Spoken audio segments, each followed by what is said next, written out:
Hey guys, Third here, and today I'm going to be showing you how to make an easy profit on the Steam marketplace with weapon skins. Just as a note, although I'm using Counter-Strike Global Offensive items, this works for others too, such as Team Fortress 2 and Dota 2. To start things off, I have numerous pictures of weapon skin graphs along with their price data on the screen. Why, you might ask? If you take a look at all these pictures, although they are different weapon skins, their graphs are very similar. As you can see, the prices are really high, a bit higher than usual if you look a few days back on the graph. The main reason for this is due to the fact that the demand for the skins are greater than the supply, which in this case are the amount of listings being created, so the equilibrium of the market price is increased. Now, with this being said, I decided to do some calculations. After taking the current price of the skin and subtracting the 15% of tax Steam charges, I came to a conclusion. To explain the conclusion, a good example I'm going to use is my AK-47 case hardened, which just so happens to be in field tested quality. The price on the marketplace was $45, and after the 15% tax, I would receive $39.14. Now, with this skin being a really high price compared to what it usually is, all I would have to do is wait for the price to drop below that $39.14 and I could buy the same skin back, plus have extra money in my account. I then knew I could repeat the same process with my other skins and make some money.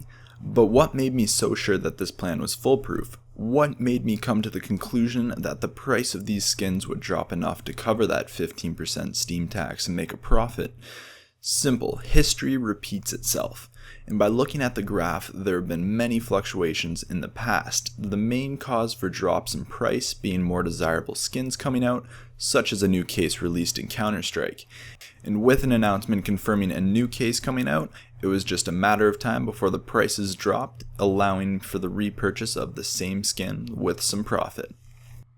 However, the same principle can be applied after the case comes out, where buying those cheap skins and waiting a week or two for the prices to rise can give you the same result. Again, using the example of the AK-47 case hardened, I'd purchased this skin a little while ago. Actually, now that I think of it, it was quite a while ago, and it was around the price of $20 due to the fact that the Operation Phoenix weapon case was just released. And as you know from the previous example, I sold my case hardened when they were listed for $45 on the Steam marketplace. With that being said, you can also get some skins while they're still cheap and wait for the prices to go up enough to cover that 15% and make a bit extra. Although new cases coming out make the market go crazy, there are also other events that can produce the same result. For example, during Christmas, many receive funds for their Steam wallet and can now afford many skins, causing the price to increase drastically because once again the demand increases greater than usual. Other examples include the increasing amount of players in Counter-Strike along with the supply of cases. For example, the skins in the Bravo case are constantly increasing due to the rarity of the case. So to start wrapping things up, before the new case dropped, I started with $7.06 on my Steam account and sold my skins, which were worth $297.01 for a total of $260.27 because of the Steam tax. My new wallet value increased to $267.33.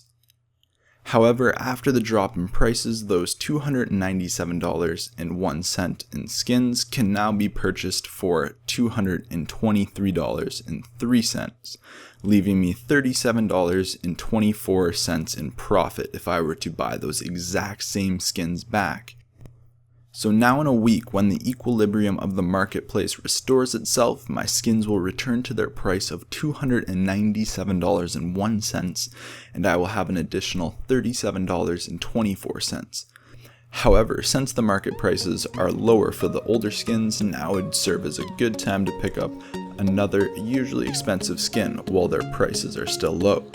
Anyways, I hope you guys learned some tricks about how to make money in the Steam market, and if you did, please like, comment, and subscribe to my channel to help me grow. It really helps me out, guys.